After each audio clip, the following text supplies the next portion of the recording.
देखें, इसके दूध निकालने के लिए, इसका पानी निकालने के लिए इसकी ये मखसूस निशान बने होते हैं। इन निशान पे जो है ना छुरी से, काटी से, पेचकस से सुराख करते हैं, फिर ये दूध निकल आता है। कि इसको यूं करें, घुमाएं इसको, ये देखें गैस सी खारिज हो रही है, ऐसे जैसे 7 अप की बोतल से होती है। ये देखें, ये गैस सी खारिज हो रही है, ये निकलना शुरू हो गया है। तो ये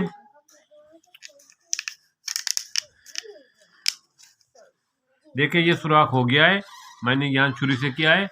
तो अब जो है ना, ये यहाँ से दूध निकलेगा, देखते हैं निकाल के।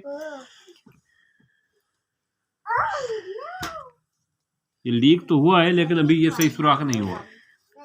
दोबारा देखते हैं।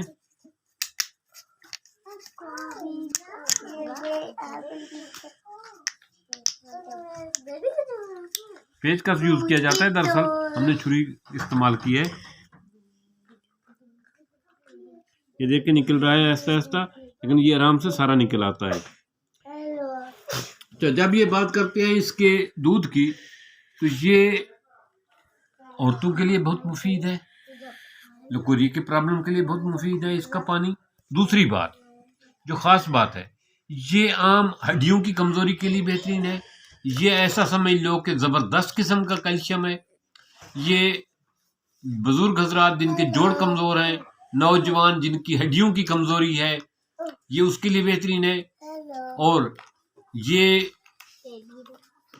ऐसी औरतें जिनका जो है ना बार बार बेबी ज़ाया हो जाता है, उनके लिए बेहतरीन मुफीद है। आखिरी मंथ में इसका पानी पीना औरत और बच्चे की सेहत के लिए बहुत मुफीद है।